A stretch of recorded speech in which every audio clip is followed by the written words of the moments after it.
Eu sou a Ana Carolina, estagiária da Clínica de Trabalho Escravo e Tráfico de Pessoas da UFMG, e o Vamos Falar sobre dessa semana é sobre trabalho escravo na indústria da moda. Bom, você com certeza já deve ter ouvido falar sobre esse assunto ou já deve ter lido alguma coisa sobre, mas o que você não sabe é que o trabalho escravo ele pode estar muito mais perto de você do que o que você imagina, inclusive através das nossas peças. Por isso, nesse vídeo de hoje, a gente vai falar sobre 3 pontos principais, que são, primeiro, como se dá essa dinâmica do trabalho escravo na indústria da moda. Segundo, como isso acontece aqui no Brasil, trazendo mais perto da nossa realidade. E terceiro, o que nós, enquanto consumidores, podemos fazer para coibir essa prática e influenciar positivamente no nosso mercado. Vamos lá? Falando sobre a indústria da moda em si, é necessário entender que ela é dividida em diversos setores, que vão desde a produção da matéria-prima para os tecidos, passando pela produção dos tecidos, indo para as confecções das roupas, chegando até as coisas glamurosas que a gente vê, como as semanas de moda, os modelos envolvidos nisso, os trabalhadores envolvidos nos transportes das peças.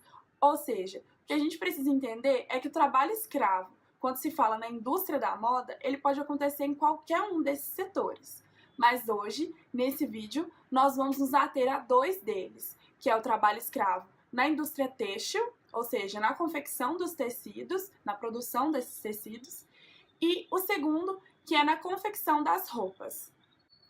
Antes da gente começar falando especificamente sobre esses 2 setores que eu já citei, é muito importante explicar para vocês como começou esse questionamento ao redor do mundo, gerando o que a gente vê hoje, que é essa consciência na hora de comprar uma peça e de entender todos os trabalhadores por trás da produção de uma roupa em si, ou de um sapato, ou de uma bolsa. O marco histórico que trouxe essa discussão para a nossa realidade, para o nosso cotidiano, foi o desmoronamento do edifício Rana Plaza, que era um prédio que existia em Bangladesh e que neste lugar eram produzidas várias peças que eram vendidas para grandes marcas de departamento e fast fashions famosas aqui no Ocidente, e que lá denunciou o quão essas pessoas e trabalhadores nesse lugar estavam submetidos a jornadas exaustivas de trabalho e a condições degradantes. Sendo certo que esse desmoronamento causou a morte de mais de 1.000 pessoas e ferimentos em mais de 2.500. Embora a gente esteja falando sobre Bangladesh, essa realidade ela é muito presente também aqui no Brasil, que é o 4º maior produtor de roupas do mundo. Aqui no nosso país, as vítimas de trabalho escravo na indústria da moda, nesses setores que eu já delimitei, elas são um pouco diferentes.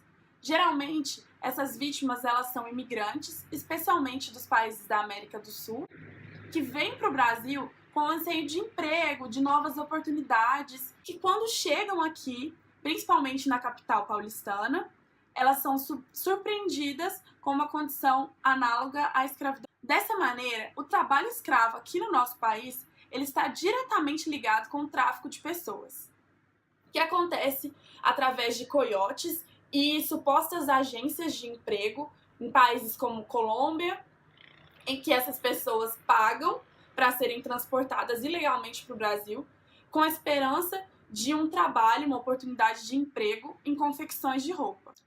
E por fim, essas pessoas chegam aqui no Brasil e são submetidas a jornadas exaustivas, a condições degradantes, têm os seus passaportes e documentos retidos, também têm a sua liberdade restringida, o que caracteriza o trabalho escravo moderno. É importante falar que nós, enquanto consumidores, podemos influenciar diretamente esse tipo de mercado. E eu tenho 2 dicas que podem parecer muito simples, mas que elas representam sim muito essa mudança. A primeira delas é que nós precisamos nos informar a respeito das marcas. Hoje em dia, com a internet, com os aplicativos e sites, nós conseguimos sim ter acesso a quais marcas utilizam dessa mão de obra e fomentam esse tipo de exploração trabalhista. Inclusive, um deles se chama Moda Livre e ele é feito pelo Repórter Brasil, que é um site brasileiro que denuncia casos de trabalho escravo. E através desse aplicativo a gente consegue acessar e ver quais são as marcas confiáveis e que adotam medidas que combatam o trabalho escravo e quais não são, que já foram condenadas, que têm ações trabalhistas, entre outras coisas. E número 2, consuma conscientemente. É muito importante entender que por trás de uma peça existe uma cadeia produtiva gigantesca, assim como a gente falou no começo do vídeo.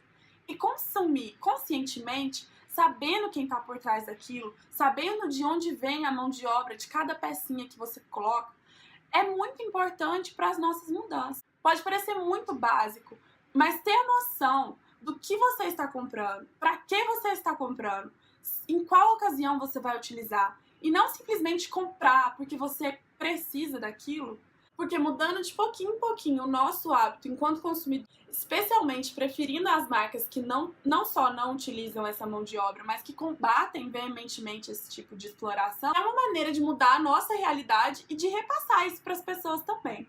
Então, espero que vocês tenham gostado desse vídeo. Mandem mensagens aqui embaixo contando pra gente quais são as marcas que você usa. Nós vamos deixar aqui embaixo também os aplicativos e os sites confiáveis, onde você pode pegar as informações. E para concluir, eu não podia deixar de citar uma frase do movimento Fashion Revolution para te instigar com uma pergunta muito interessante.